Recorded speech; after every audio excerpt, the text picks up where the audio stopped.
Ikaw ba gusto mong nagmamakaawa pa ang anak mo sa'yo? Ikaw ba gusto mo pag humihingi yung anak mo sa'yo, nahihiya sa'yo? Daddy, pwede po ba? Hindi. Gusto mo yung naniniwala siya, hindi lang sa kaya mong ibigay yung hinihiling niya, kundi dahil sa naniniwala siyang mahal mo siya. Narinig natin sa ating binasang ebanghelyo ang talinghaga tungkol sa kaibigang nagpumilit upang siya ay mabigyan ng tinapay ng kanyang kaibigan na nasa loob ng bahay. Usually, napakadali para sa atin na agad i-associate, ilarawan ng ating sarili sa pamamagitan ng kaibigang itong nanghihingi ng tinapay. Lalo pat sa konteksto ng panalangin, ay sinasabi rin ng ating gospel reading, "Ask and you shall receive, seek and you shall find, knock and the door shall be opened to you." Pero kung iisipin po nating mabuti, kung ganito ang magiging paglalarawan natin sa sarili natin, bilang yung kaibigang nanghihingi ng tinapay sa ating narinig na gospel reading, ito kaya ay magbibigay ng magandang paglalarawan naman sa Panginoon natin.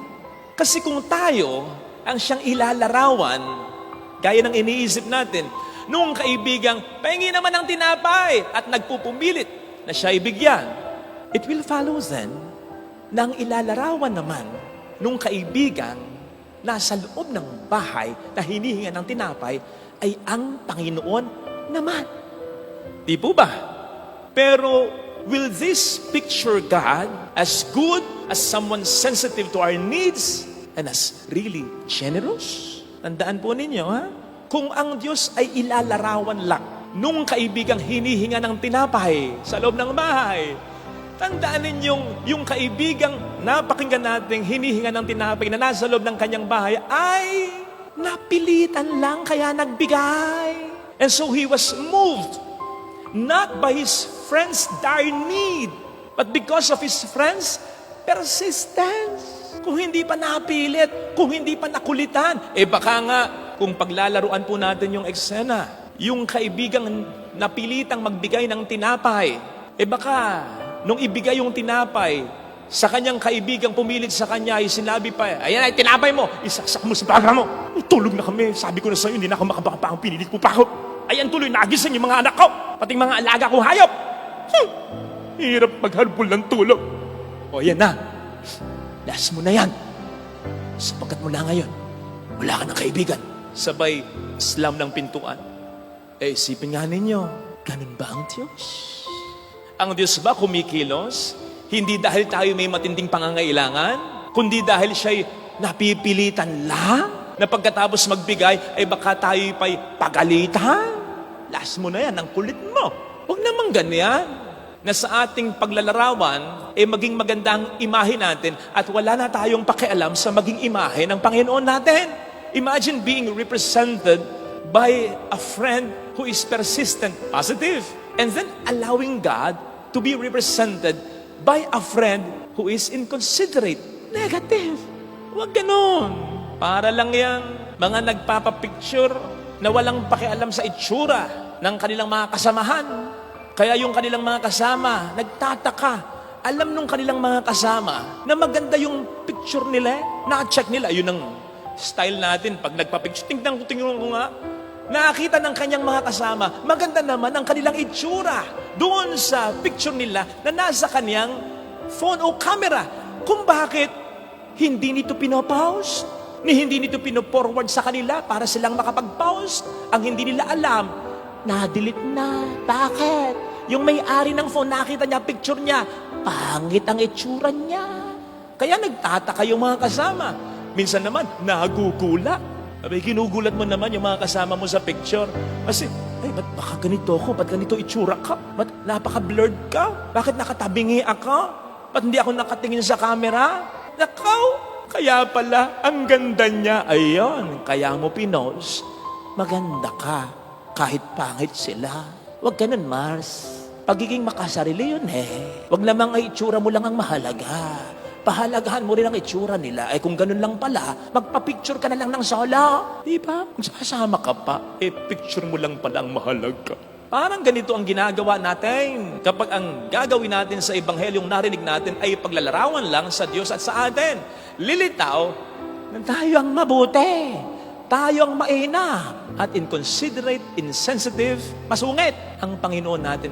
Huwag ganon. Besides, ang gamit po ng talinghaga ay hindi lang paglalarawan eh. Hindi lamang ito ilalarawan mo, halimbawa, yung mga tauhan sa talinghaga, ilalapat mo sa tunay nating karanasan. Iyon madalas ang function ng talinghaga. On the other hand, may function din ang talinghaga kung minsan na hindi paglalarawan lang, kundi pagpapakita ng malaking kaibahan ng mga tauhan sa Ebanghelyo o sa talinghaga sa tunay nating karanasan. In the case of the gospel reading today, hindi ito paglalarawan lang. Ito'y pagpapakita rin ng malaking kaibahan, lalong-lalo na ng Diyos dun sa talinghaga na ating napakinggan. Pinapakita nito na kung yung kaibigan sa Ebanghelyo na nagbigay ng tinapay ay nagbigay dahil napilitan lang, hindi gano'n ang Diyos. Sapagkat hindi napipilitan ng Diyos kapag siya'y tumutulong sa atin. At sino tayo para pilitin siya? Diba? Ipinapakita nito ang kaibahan na kung yung kaibigang nagbigay ng tinapay ay hindi bukal sa kanyang loob ang pagtulong na ginawa niya, hindi ganon ang Diyos.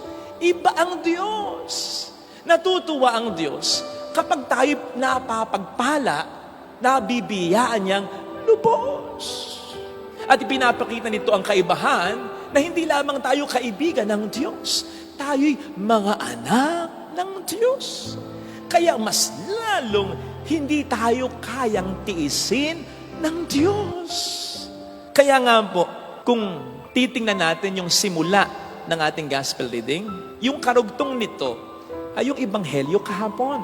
Kung nagsimba po kayo, ang Ebanghelyo kahapon ay tungkol sa panalangin itinuro ng ating Panginoon. Ama namin, sumasalangit ka, sambahin. Kung saan pinatawag ni Jesus sa atin ng Diyos na Ama natin. Ama nating natutuwa kapag binibigay ang pangangailangan natin. Ama nating nagbibigay ng pangangailangan natin, in fact, kahit hindi pa natin hilingin.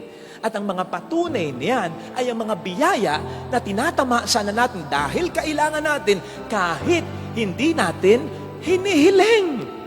Kailangan nating araw-araw na mabuhay, di ba? Tuwing gabi ba, bago ka matulog, pinagdarasal mo na kinabukasan sana buhay ka pa?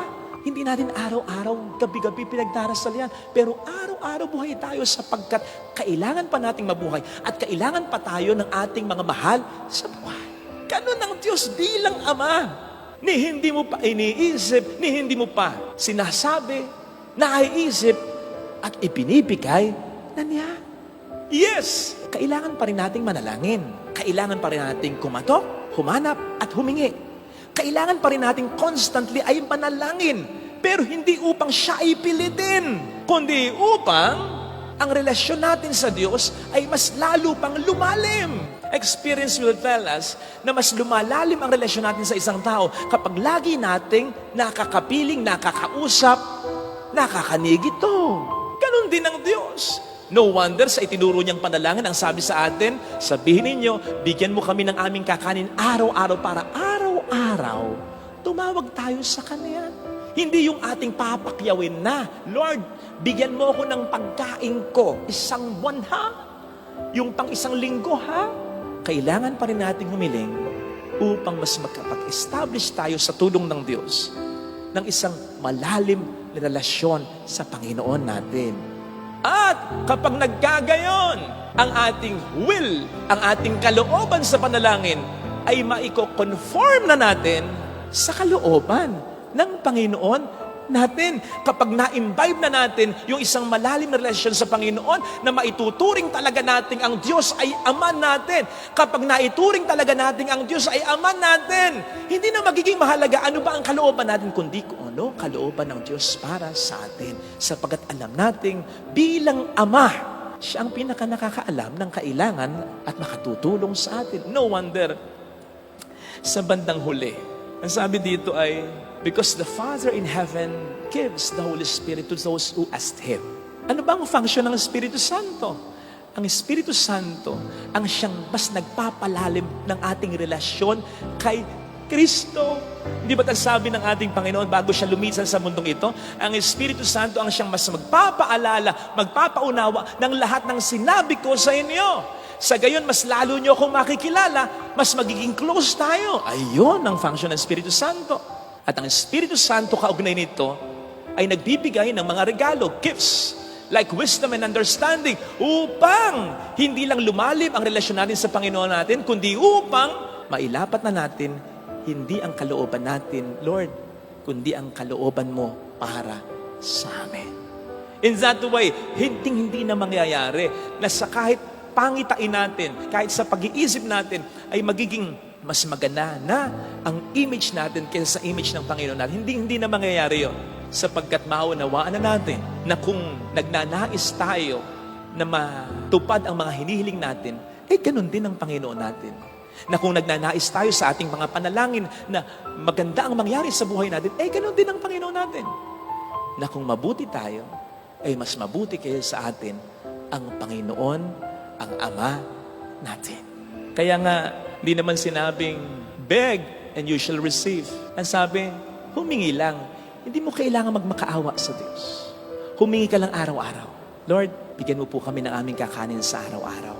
Hindi, Lord, sige na. Hindi mo kailangan gawin yan. Kasi hindi mo kailangan pilitin ng Diyos. Kasi ang Diyos ay sensitibo sa pangangailangan mo. Anak ka ng Diyos.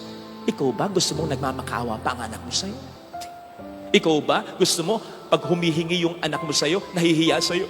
Daddy, pwede po ba? Hindi. Gusto mo yung naniniwala siya, hindi lang sa kaya mong ibigay yung hinihiling niya, kundi dahil sa naniniwala siyang mahal mo siya. Minsan ay nasabi ko na hindi naman na-move ang Diyos. Hindi naman natatouch ang Diyos. Kapag pinangangalandakan natin sa Kanya, mahal kita, mahal kita, mahal kita. Mas natatouch ang Diyos kapag naniniwala ka na mahal ka niya. Sapagkat yung pagmamahal mo sa Kanya, pwedeng pagdudahan pa. Pero yung pagmamahal ng Diyos sa'yo, hindi mo kinakailangang pagdudahan. Sigurado yan.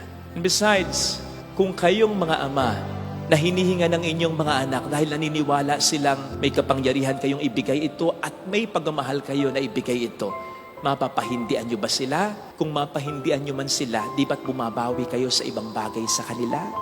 Yun ang sinasabi sa Ebanghelyo. Kung kayong mga ama na makasalanan, may sumpong, selfish kung minsan, puro trabaho kung minsan, walang amor sa inyong mga anak kung minsan, bumabarkada ba kung minsan hindi family man, kung kayong mga ama ay mabuti sa inyong mga anak, gaano pa kaya ang inyong amang na sa langit?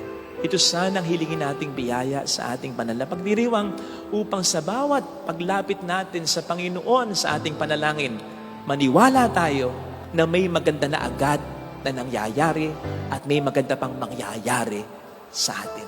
Sapagkat ang tinatawagan natin ay Ama nating nagmamahal sa atin.